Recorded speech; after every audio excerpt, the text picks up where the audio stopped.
Will it sound all right? Yeah, I think it'll be fine. Okay, it's recording. Okay, now we're just gonna ask you a lot of questions. Okay, do you want to start off, Ted? Okay, so first we just kind of wanted to start out and get a little bit of a background of, how you grew up on the farm, or can you just tell us a little bit about how you're raised and why you left and why you came back? Okay, so my grandparents bought the farm and owned it when my grandfather got older and wasn't feeling like he could run the farm any longer. He asked his sons whether any of them wanted to come back, otherwise he was going to start selling off part of the farm. And my dad decided that he could come back and take over the farm. And so when I was in 3rd grade, we moved back here and started running a cow-calf operation on the land, and Dad leased a lot of land, and we ran cows up into the mountains and did a lot of different stuff. And so I grew up, herding cows and putting up hay. We had a milk cow. We never had chickens or pigs or any of that stuff. Then went through high school. When I got out of high school, I was like, I want to go somewhere, anywhere. Don't want to farm anymore. And so I left. I traveled, went different places, and eventually, when it was time to raise my kids, it's kind of like, well, where do you want to do that? And so I came home. My parents were still, my dad was still running the farm, but had given up the cow-calf operation because it was just, with the lack of water on Owl Creek, it was too much of a struggle to try to produce enough. And the constant fluctuation in the calf price, how much you could sell your beef calves for, was so variable. There's years where it's great, and there's years when it's terrible, and it got to where he just physically could not make a living doing it. And so in the 80s, he had gone back to building houses, and my mom worked as a nurse in the hospital in town, and that's how we grew up, with her supplementing the farm income. And my dad had always told me, you can't make a living farming on Owl Creek. So that's sort of. So then why did you decide that it was best to come back here? Basically to raise the kids. I mean, did we want to raise them in the city? Did we want to raise them near family? All those things were things that we took into consideration. And so that was the determining factor. We didn't come back with the idea of being farmers. Okay. We weren't here farming. We were just here living. Gotcha. So we had I had a business in town, and I took care of my grandmother, who was elderly, living over here, as well as running our business in town. And that was how we were able to be here. The property was paid for. The house was free. I moved in other houses to make it bigger, so we had enough living space eventually. But we lived basically in this, 4 of us in this, from that door over. I mean, it was just a small little house. And we could do that. We could make our business make a living for us and survive. But I always had that note from my dad in the back of my head: you can't make a living farming on Owl Creek. You have to have, somebody's got to have a town job. Yeah. So what was the farm always organic? And my grandparents were Democrats in a community of Republicans, and how they got that way I can't tell you. I don't know if it had to do with a conversion sometime because of their kids being so environmental. My dad was a big leader in the Wyoming environmental movement, and his brothers were all pretty environmentally organized, and why that happened, I don't have all the details. I mean, my dad picked up a lot of that when he went to college and started climbing and doing outdoor stuff. So they had a mentality of pretty clean living, and didn't, at points they did use chemicals and they did farm conventionally, and then gradually it just became more and more important to them to keep things organic. And so where my grandfather, he didn't intensely farm. He had sheep, and he worked a job at the oil field as a welder.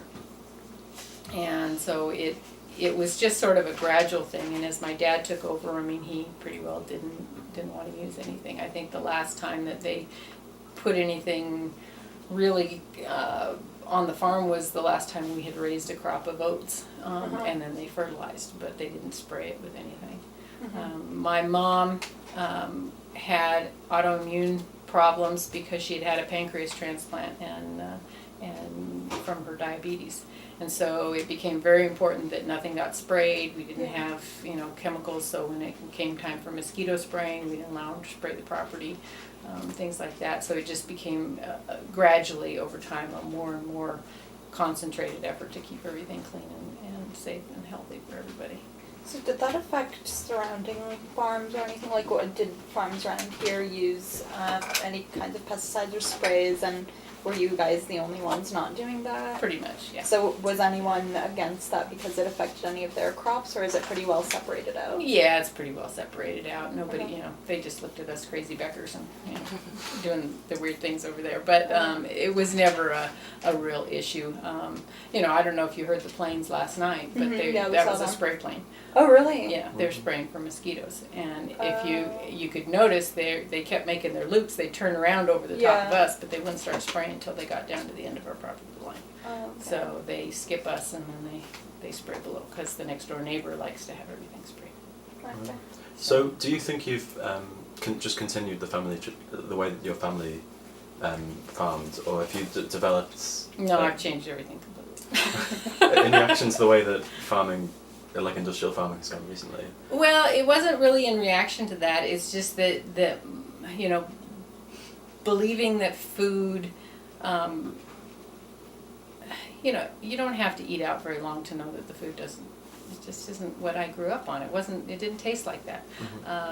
And they spend so much money and time trying to create things that taste good. But if you actually get back and start looking at things, I mean, I have a seed catalog, with heirloom seeds in it. And did you know there's 2,000 different varieties of potatoes and umpteen varieties of carrots that come in a rainbow of colors. Potatoes come in a rainbow of colors. Food comes in a rainbow of colors, but we're taught that it's, orange carrots and white potatoes, and, you can get the red-skinned ones when you're really wanting to stretch it there. But our food has been force-fed to us. I mean, here's the kind that we'll keep, that we can store, and that we can get to you in a truck 15,000 miles away and ship it to you and have it still look perfect and beautiful. And in the process, they lost the flavor. They lost what food tastes like. And so eating food and finding out this is not what I grew up on. This isn't the taste that I liked.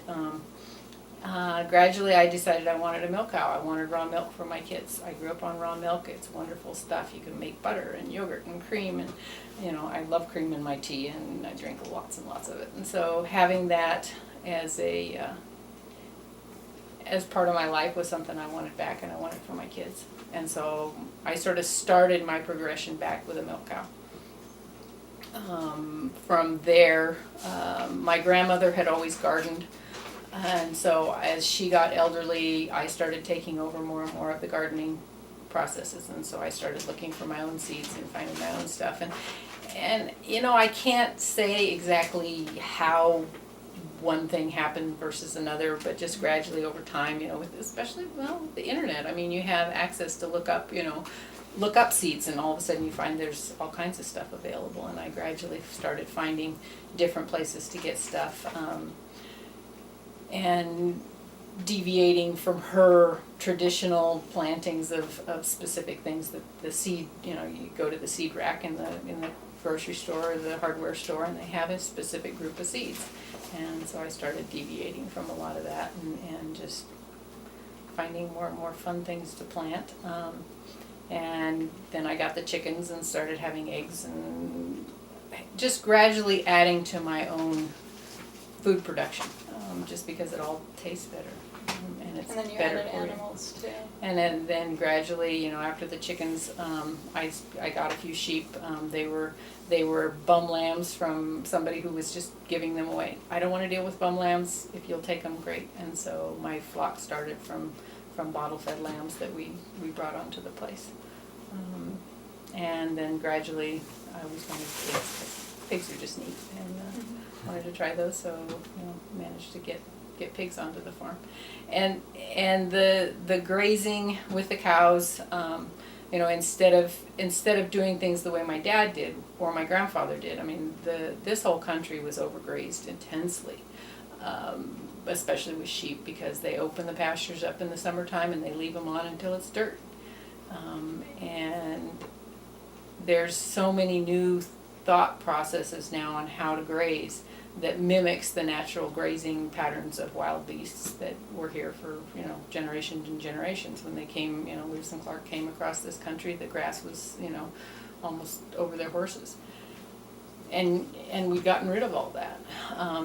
If you manage the grazing and you graze intensely for a short period of time and then move them on and don't let them go back over that same land, the fertilization that they provide for that strip of land and the movement patterns allow the plants to thrive and flourish. And so I started doing that when I got the herd of milk cows. I started doing that with the cows, intensively grazing. And my dad thought I was nuts because he had always winter grazed. His solution to the overgrazing and the lack of water and everything was to only winter graze. The grass would grow, he'd irrigate if he had water, and then in the wintertime he would sell that pasture off to somebody else who would bring their cows in. And if we were able to put up any hay, he'd put that hay up and then feed it to those cows on our property.